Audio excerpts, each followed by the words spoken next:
Morning, everyone. It's an honor to be here today to facilitate this really important discussion. So I've actually been speaking about this topic of the Great Breakup for about a year now, and I think it's a phenomenon where we are seeing women leaving at record high levels, senior women leaving the corporate world. And it's not a phenomenon that's just in South Africa, it's a global phenomenon. And in my panel today, I've got exceptional ladies that are going to be joining me as we unpack, one, I think, really understanding and looking at what is this great breakup. Secondly, why are women actually leaving? And then thirdly, looking at solutions for us to actually start to shift the dial, right, and start to influence. I love the term from the disability slogan industry that says nothing for us without us. So if you want to solve for women, and want to solve issues relating to women and women leaving corporate, no better than engaging the women to actually get their perspective and feedback. Please allow me to introduce my panel. So I've got Khadija. So Khadija is the Managing Director of Enigma Human Capital and a globally recognized transformation coach with over 20 years of experience driving leadership development and organizational transformation. Thank you. If you could please give Khadija. Then I've got Nomzamo. Nomzamo is a seasoned marketing and communications leader with experience across leading brands and strong advocate for diversity, inclusion, and the role of women in shaping corporate narratives.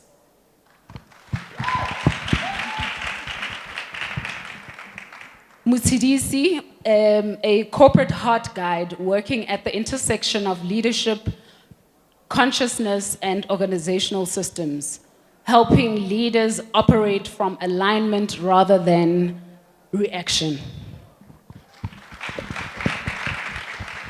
And lastly, I've got Ufigile. So Ufigile is a social performance specialist focused on community impact and women empowerment, translating inclusion into tangible, measurable change. Thank you, ladies, for joining me. So Khadija, I'll start with you. From your perspective, why are we seeing such high levels of attrition among women leaders right now? And what do you believe women are not saying out loud? Okay, so from my perspective, just also when it comes to the great breakup, I can firstly start off by saying that I worked for at least 10 years in corporate, and I had to take that bold decision. I was actually faced with the challenging decision of, do I stay in the environment because I have to, or do I take a leap out there and define the unknown? In my circumstance, I must tell you, I went through several losses in terms of womanhood. So as a woman going through the process of trying to have a child, I had several losses. I had stillbirths, miscarriages, etc. And I was at the peak of my career. So I was already in a senior management role, moving towards executive. And at that stage, fortunately, I fell pregnant. I had a baby. And at that moment in time, I was like at a crossroads. Do I stay or do I leave? Because I've waited this for a very long time. Cutting a long story short, what then happened was, after having the baby successfully, because I'm a mom as well, I really embraced womanhood and motherhood. And I then felt that I was also faced with the dilemma, do I go back to work, do I stay at home? I then went back to work. And half a day was what they agreed to, but a half a day became a full day. As we all know, as women, we always go the extra mile. We always give of ourselves more than we should. And I then, for 6 months, I just sucked it up. I managed to do what I needed to do. And then at the end of that road, after my baby was 6 months old, I decided I needed to actually have a bit of a breather, and I needed flexibility. So I, instead of just sucking up, I went back to my employer and I said, listen, I want you to please consider this option. Like our previous speakers spoke in the previous panel, you have to take that bold step forward. So I went forward and I said, would you be willing perhaps to consider taking me back as a part-time consultant, or even providing you with services? And I'm setting up my own practice.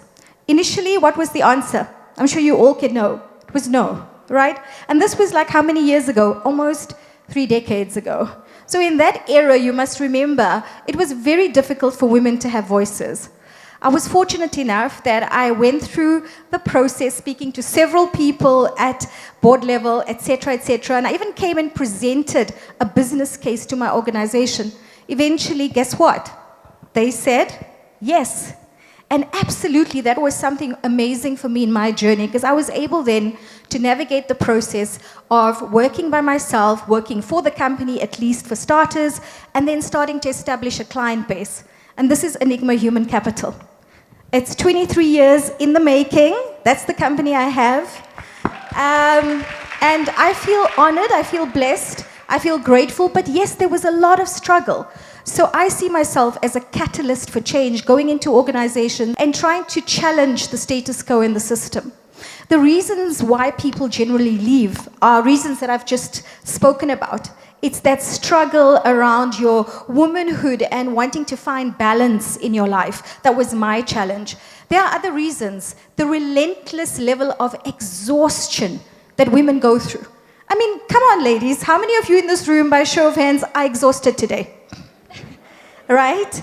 And I'm saying this because we need to acknowledge the multiple hats that we wear. You know, we are mothers, then we are sisters, then we are community leaders, then we are doing this, then we are doing that. We are juggling so many balls. So women are so exhausted. And I think the resignation already happens when they're sitting in the car crying before they get to work. How many of you have driven in your car and have felt this overwhelming feeling of exhaustion? Like, I can't do this, right? And many women in our country, as we spoke about earlier, are single moms. Right? If you look at the stats, that will tell you what it is. So women have got a lot to embrace. So I think it's the relentless exhaustion. There's politics in the workplace. Now, as women, sometimes when you're assertive, what are you regarded as? Being too aggressive, right? So sometimes I think women get caught up in that cycle of politics, and there's politics and allyship. We spoke about allyship, how important it is to find people that are supportive. What I'm finding in my working experience is that many women are saying, not just male counterparts are not supportive, my female counterparts are also not supportive. Right? Especially in senior leadership roles. So the politics around positioning, lobbying for positions, etc. Another reason people leave is values alignment. Their values are not aligned to the organizational values. We can talk DEI till we blue in the face. I facilitated a session recently with a global company just this past week. And we speak about inclusion. We speak about having a voice. We speak about stepping into your light. But sometimes women find it very difficult because the organization may say all of this and have these really beautiful strategies around DEI and inclusion, as well as inclusivity for women and making the environment conducive. But in actual practice, that's not really there. And one last one that I can just mention is harassment. When we talk harassment, ladies, it's not just sexual harassment. And by the way, that's one of the other reasons why senior people or leaders or women actually find it difficult. The perpetrator's still sitting there, but they actually feel so uncomfortable that they leave. Over and above that, there's psychological, also safety that they don't find in environments. So the list really, Katiwe, can go on. Yeah, the key takeaway as well is a lot of this is very personal, right? Because what might work for Nomzamo might not work for Khadija. Yes. You know, so Nomzamo, leading Yes. back to you, do you think organizations truly understand the cost of losing women leaders, not just financially, but in terms of culture, performance, and long-term impact? Good afternoon, everybody. My name is Nomzamo from Prime Media. So the role of the media, of course, is to represent a community, a country, any kind of social standing. So this is a topic very close to my heart. Khadija did touch on so many things. So I did bring a book up here with me, but it's called We Should All Be Feminists. It's a very short, sweet, yet powerful book. The author, Chimande, also wrote another book or gave a TED talk about the danger of a single story. And lots of organizations need to listen to that TED story, that TEDx talk, where she speaks that if you don't have enough representation around the table and you don't have the right people around the table, especially in leadership positions, We cannot expect men to make decisions for women. We cannot expect men to sort of lead families without our voices being in the room. So the cost is not only financial, it's completely misaligned when you speak about values and being misaligned with an organization. You don't often hear a man speak about the glass ceiling, do you, ladies? The glass ceiling is something that men have no idea what this glass ceiling is. It's something women speak about. It's something women write about in thesis and research papers, and we all go and do sort of masters, and we write about this glass ceiling. But it's only females who are speaking about this glass ceiling. So when we talk about the cost of women who are leaving not only leadership positions, who are leaving organizations, it's not just financial. It's actually just the future of a country. It's a future of representation. It's a future of values that will then be passed on to some of the beautiful ladies, young ladies that are in here, and the ladies that are in uniform, that we're teaching them that women don't have a seat at the table, that men will continue to make decisions not only for our country, for the organizations we work in, churches we attend, as well as communities that we participate in. So we don't need a seat at the table. We don't want to sit down as women. We want to stand, we want to sing, we want to dance, we want to represent the multifaceted human beings that we are. So the cost of women leaving isn't financial, it's actually just detrimental to an entire society. Yeah. Thank you so much. I think it also speaks to, even from a sustainability point of view, of the organizations themselves, right? Because if you are going to be replacing that female, for example, at a senior level, 3 to 6 months, recruitment lead time, a year for the person to truly start to add value in an organization. There's institutional memory, there's institutional knowledge, there's the culture component. So I think so many layers to this. Thank you for that, Nomzamo. Figile, from where you sit, where are organizations unintentionally contributing to the breakup? Thanks. Can I just be that girl? Just that girl. Shout out to my mother. Shout out to my father. My mother is in the house. So hi, Mom. Thank you very much for coming to support me and my whole family that is here. I just want Yes. I think there's a lot of things that we do as corporate, that we do it because we can and because it's always been done. And one of the things, a very simple example, is that we have what you call TGIF, or whatever term, we use in that particular company, where we'll go and gather wherever we gather on a Friday afternoon, and we must all chill. And we don't consider that there are mothers who are at that management level, right?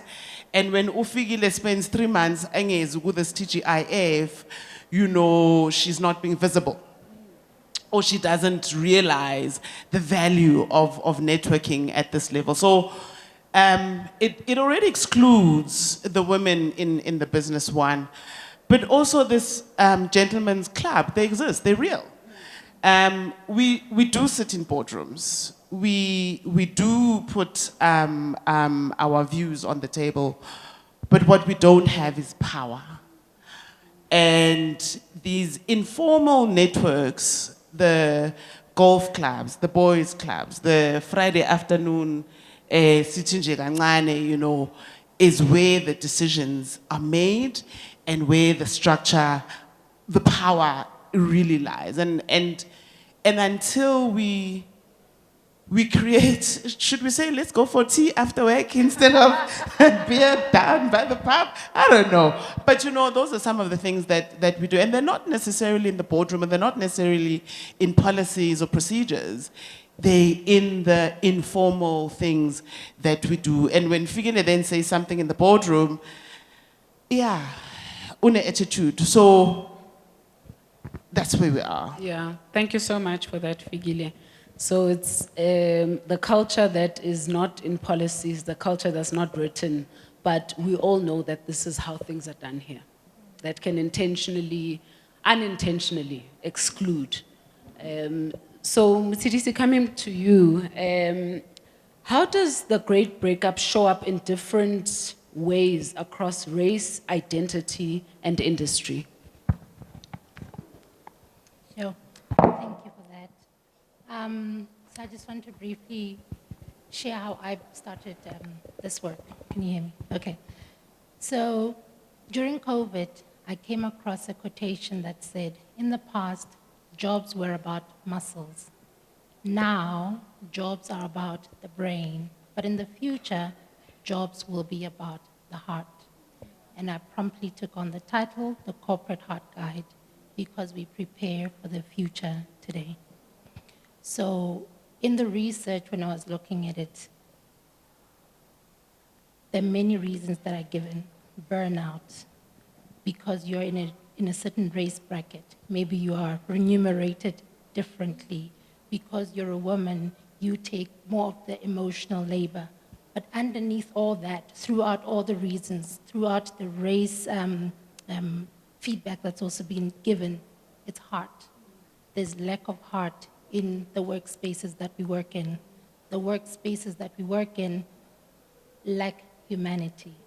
And so regardless of whether you're black, white, Indian, whichever race you're from, if you are experiencing a system that does not embrace your humanity, you then will find ways to then leave. The culture will then embrace certain ways of working. So in the work that I do, I talk about the morphogenetic field. The morphogenetic field is simply the environment that we work in. It's the habits, the patterns, the thinkings that we have, which are inherent in the system that we're working in. And so, for example, you walk into somebody's room and already you feel welcome. It's the environment, it's the pattern that is within that environment. If you walk in a certain room, you can already feel there's resistance. I don't feel welcome here. So underneath all that, all the reasons that are given is the lack of heart that is not present in the systems that we work in. So if there's no heart, that is the culture that we then inculcate into the workspaces that we're working in. And for most women who are then brave to take that leap will then leave because their humanity is not embraced, or their womanhood is not then embraced for them to thrive within that work environment. And whether you're black, white, Indian, it's still the same experience. Thank you so much. I think you're raising such an important topic just around humanity. The previous forms of leadership, as you indicated, used to reward the hard, in terms of metrics, performance, the numbers, the sales, and definitely what's gotten us up to this point is not what's going to take us forward. My next book is actually The Human Imperative, and it's about leading with empathy, wisdom, and humanity. So definitely, I think we can have lots of conversation around that. Thank you for that. Nomzamo, coming back to you, what are the everyday experiences we don't talk about enough? There's so many macroaggressions that black females have to go through. So I can only speak from a black female's perspective. I do think as women we do share, similar struggles, but I think a black woman in the workplace, the macroaggressions you're facing are everything from when you walk in, from somebody commenting about your hair and asking you, you changed your hair today, or how did you do that to your hair, or touching your hair in a professional environment. Those are macroaggressions that we have to face every day. From just commentary around sort of, perhaps you've gained weight, or, so already from your appearances, before you've spoken, before you've added any value into the room, into a meeting, into a boardroom, you're already put on the back foot. So black women have a double kind of layer, or a double or a triple battle that we're fighting. Not only are we females, because that's the first battle, the second battle is being black. So you've got so many other layers to you that you have to unpack about yourself in the workplace. We are in leadership positions where there's more men than women in the room, and that then also puts you in a bit of a back foot. Your voice in the room doesn't have to be louder, but sometimes women find themselves adapting, find themselves in masculine industries where they have to become like men, or sort of be stronger, or be assertive, or appear to be a very strong kind of woman. But I think our superpower actually is our femininity. It is being a nurturer, as one of the speakers shared. it is leading with heart. It is having a different perspective and saying, but wait, sometimes we can't do Manco or Exco at the end of the month because we know that some of the ladies have got to do some shopping, or some of the ladies have got to do school pickups or school holidays. So sometimes you need a woman in the room who's actually just coming with practical experiences that only a woman can know of. The macroaggressions that we go through are also sometimes invisible. So have you ever wondered why you never got promoted to a role that you were way well over suited for? And you ticked all the boxes, and you had the qualifications, you had the personality, you had the experience in the organization, you're aligned to the values, yet you don't get that position. And I hate to use the word average, but an average white man or black man potentially gets that role. And I think those are those invisible macroaggressions that we speak about, but we're actually afraid to speak about, because sometimes we actually fear losing a job. We fear that the environment is not giving us a safe place where we can share those macroaggressions. And as Khadija also spoke about earlier, which is something I've also gone through from a personal experience, is we don't get supported even by the females we work with. And those are macroaggressions. The very people that we look for mentorship and leadership and questions and sort of, people that we expect to guide us and be these sort of sponsors in the room when we're not there, are the same people that kind of, turn around and don't sponsor us in the way we like to be represented. So I think there's multiple macroaggressions, and I don't even want to go into sexual harassment and harassment in the workplace, because that's another book for you. Thank you. Thank you, Nomzamo. I think those are some hard truths and some realities, and also sounds very familiar and relatable, I think just a question to all of you, if you can input around this. At what point does this stop being about resilience and start being about systems that are fundamentally misaligned? To answer that question, again, the word resilience in the corporate space, I think it's actually a word that is abused. Because resilience is actually your ability to withstand and go through certain challenges and be able to persevere to overcome them. And I think in the corporate space, we don't need more resilience, because that is really almost a coping mechanism, so to say, because it's actually trying to adapt to circumstances, and it's a trauma response. So for me, resilience is something inherently that we as women do have. However, I do think in the corporate space, that word is literally abused. And I think for women to say, oh, by the way, you're so resilient. So you're giving someone a compliment, but at the same token, in a corporate space, what are you saying? You're saying that this environment is putting you in a trauma response in order to just cope. We don't need more coping mechanisms. We need self-management tools. And yes, we are inherently resilient, but in the same breath, we need to reassess how that is actually used and abused. Nomzamo? So Nomzamo, I don't know if it means resilient or perseverance. I think both. It's in perseverance and resilience. So I would say it's a good thing, but I do agree with you that resilience doesn't mean you have to stay. So you don't stay in an organization and go through 20 years of unhappiness in an organization because you're resilient. So I do agree with you that the word resilience sometimes can often, it's not a pat on the back, it's just you're taking things that are substandard to your values and to who you are as a person.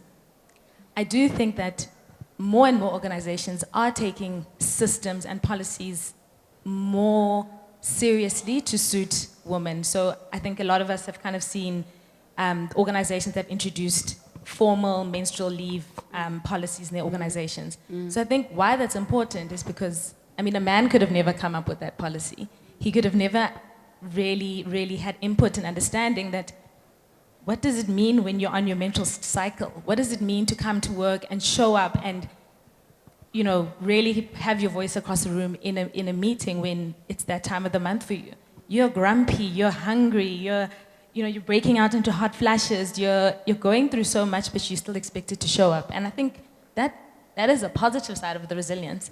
But I do think that each and every one of us, senior or not senior, have a voice to share to an organization to say, have you thought about, there are 2 or 3 or 4 days that's very difficult for a woman to come to work. Is there something that we can do better to make her experience better? As well as moms, there are organizations, I think one of my colleagues is here, my ex-colleague, there are a lot of organizations, I think the financial services are really good with this, is creating the breastfeeding rooms, having rooms where moms that are, new moms that have come back from maternity leave, have just private rooms where they can, obviously, pump their milk. So it's small systems, small policies, but it's only us who can bring that to the table. It's only us who can say in an exco meeting or in a, in a kind of decision-making environment to say, have you thought about this? So when I think about resilience, I think about, yes, we should be resilient, but we should be brave and we should speak out and we should say in meetings, this is what our employees or our female employees are going through.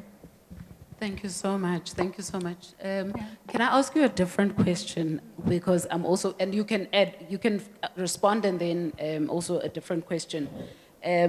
What would you say, I think in addition to the fundamental, in terms of things that need to change, just one more question that I have for you, just finding it, my phone jumped around. What is one bold move organizations must make now, not next year, not in strategy documents, but now? Okay, so I think it's important to remember that we make and create the organizations. We create the culture. I think sometimes when you talk, it's almost like it's abstract. The organization is there, the system is there, the culture is there. We create it. So in creating the kind of culture where women will thrive, it has to be within that policy document, because that policy document is a blueprint of how we operate within this organization. That policy document is going to help us create the system that will enable us to run the organization so that it thrives. So things like the unseen labor that women do take on has to be within that document, where at a performance appraisal, it could be who is the person that makes sure that the emotional space within the team is harmonious and we're all thriving. Who is that one person who will raise their hand whenever they're called upon to stay late, for example? Who's the one that is mentoring? Who are the people that are doing this invisible labor? We all know them. And within that performance appraisal, it should be ticked. Absolutely. That is how we make what is unseen, seen. And when it's seen, then it becomes measurable. And when it's measurable, then it's easy to remunerate. And I think a lot of the women are the ones who are then taking on this invisible labor. And that then ultimately says to me, we should be the ones that are getting more paid. Yes. So I think that's one bold move. Make the unseen seen and let it be in policy so that everybody is able to say, Khadija is the one who does this. Khadija is the one, and if her name is coming up more and more, then there should be structures within the organization that acknowledge, you get achievement for that, you get paid more for that. There should be a structure that's put in place for that. Thank you. Thank you so much. Pile, over to you, responding to the what can change. But another question for you as well is, where have you seen organizations get it right? Because I think it's important for us to have an objective discussion, right? So that those that are getting it right, we then are learning from. So where have you seen organizations getting it right? And then what are they doing differently? There are a number of organizations that are getting it right in various and different sectors as well. And maybe to zoom into the sector that I'm most familiar with, being in mining. We actually have, I think, 2 operations late last year, albeit late, but it has happened, where lactation rooms have been established. So, or opened up. And I think that's really applaudable, you know, as a mining industry, that there are rooms that are specifically designated for mothers who've just come back from maternity, that need to, you know, what do we call it? Pump. Pump. I was avoiding that word. I was trying to find the right diplomatic word. But express, yabo, that's the one. Who need to express, and there's a fridge, there's everything that you basically need to be able to do that. So the mining industry has made strides in making sure that there are facilities to accommodate women. I know from a sense of PPE as an example, you know, long time ago there was just a one-piece overall. You now get two, but you now get one-piece overall designed by women for women that you can just unzip the bottom part and be able to do what you need to do. If we look, as an example, in the finance sector, I think ABSA has quite a number of females in your top positions. So there is movement, and I see our Smasha, and I'm just going to pick on her and say that she is one of the women that I can say, you know, just from the manufacturing and the mining and the equipment industry that we look up to. I look up to you. Yes. You know, in making a difference and sending the lift down. Yeah. It's important for us, especially as black females, send the lift down so that everybody else that is either on the ground floor, B2, if we are B2 or B1, so that we are able to press the button, get into the lift, press the ground level, so that later on we get to this level. And until we do that, we're not going to see the emancipation we want to see. One, amongst us as black people, black women, but just as female leaders. Thank you so much, Figile. I think, ladies, you've all touched on such critical parts, and I think one topic as well, which links to sending the elevator down as women, it's such a critical part of us embracing sisterhood, right? And not seeing other women as our competitors, which is usually because of insecurity, because of scarcity mindset, and because of internalized patriarchy. So my book, Tear It Down, unpacks this in detail. And even the scarcity and the insecurity, those are symptoms. The deeper thing is for you to say, but why does Figile's brilliance make me feel insecure? Because you then need to heal that wound so that you stop seeing her as a competitor, you know, and you stop seeing her as an enemy, but you rather then embrace an abundance mentality and embrace that we are stronger together as women. You know, we've got the responsibility, as you said, send the elevator down, extend tables, ladies. And I think even in the context of the empowerment, as you mentioned, half the time, as even Khadija Nomzamo, you also mentioned it, we as women are actually our own worst enemies at the end of the day. I think in closing, ladies, yes, please. Can I just say something else? I think one of the things that is missing from the conversation is the work of being aligned inwardly.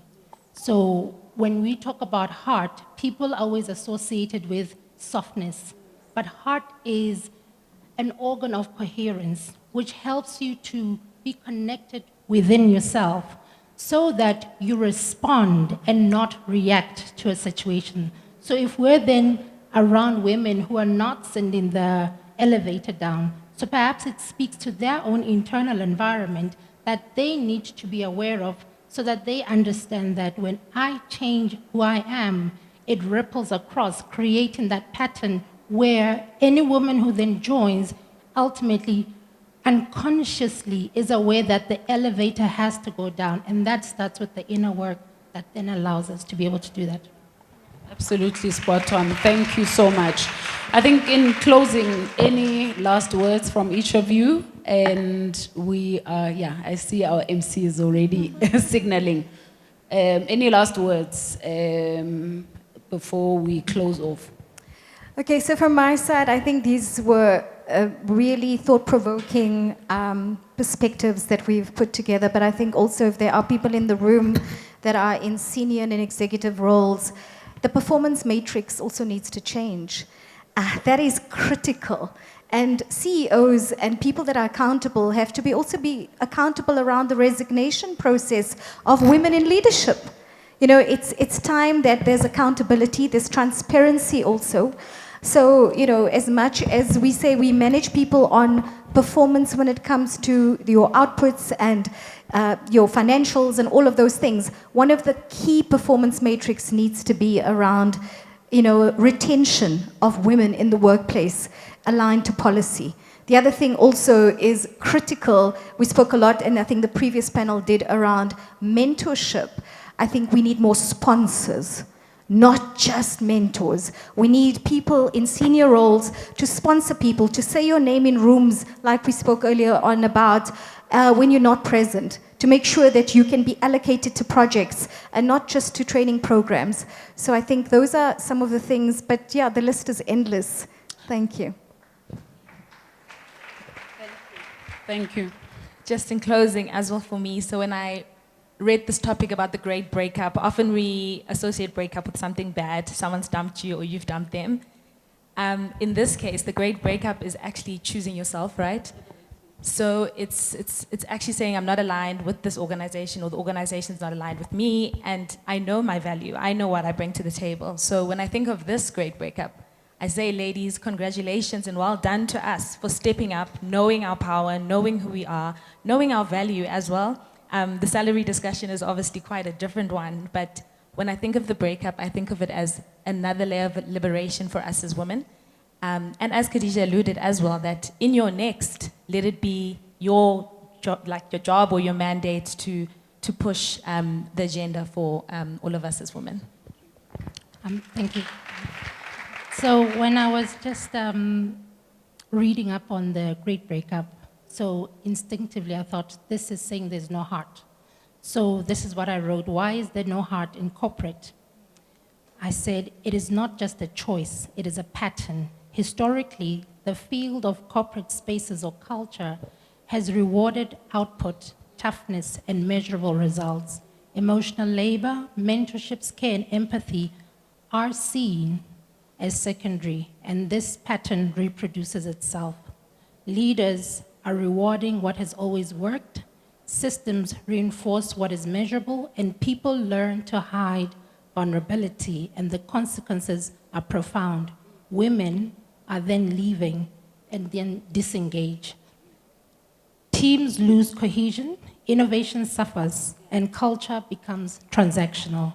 And so this is a clear signal that the field or the underlying pattern needs repatterning towards the heart. Wow. I don't think I should speak after that one. But I think what I do want to share is that women are not leaving because we are not capable. We are just rejecting the limitations that have been placed around us. And we are basically saying that development is not a program. You know, it's a daily leadership struggle that we should all take along with us. And ladies, when we've built the table, invite us, we'll come and dine with you. Thank you so much. So I've been requested to just take 2 questions. If there are 2 questions on the floor, we'll take maximum just 2 questions, please. Thank you so much. My name is Dakaro Kuitilwe. I just want to comment regarding the issue of policy. It caught my attention so much because it's an area that I am currently exploring in my PhD study. And it came about from, okay, I'm working in the military, first of all, and I work in the hardest area of the military, which is the combat roles. And within that area, because of my own experiences, I was propelled to do the study where I explore the challenges that the women are facing in combat. And within everything that I found out in my findings, one of the most, or what causes all these things was how these policies are implemented. Because as I was exploring this, I found tons and tons of policies. There are so many of them that regulate the inclusion of women in combat. But the question was, where are we going wrong? Where is the problem? which I then decided to go and try to find out how are these policies implemented, where is the gap. And one of the things that also caught my attention was when one of the speakers said, there are things that are not in the policies. What is missing in the policies? So that is what I want to explore as well. In as much as I want to explore how are these policies operationalized, but what is missing within the policies. So sometimes policies are there to make everything look good, for the organization to look as if they are driving this gender equality. But who is implementing these policies? Are the people that are implementing them, do they understand what they need to implement? So I was very, my attention was very caught, and there's something that I learned in that, and I think I'm going to use that because it's a perspective that I didn't think about. So it's a lens that as I go and explore these policies, I'll try to find out what is missing within these policies that can be added in the policies. So thank you very much for that. Thank you.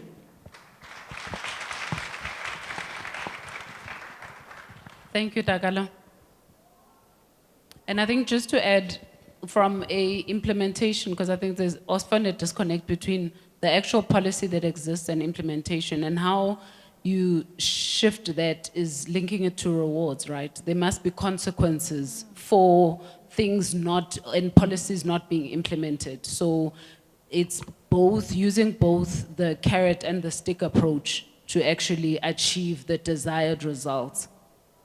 If I may as well, Ketiwe, just on the policies, what becomes important is to make sure that everybody is represented when you review the policies, because let's take, the policies already exist, right?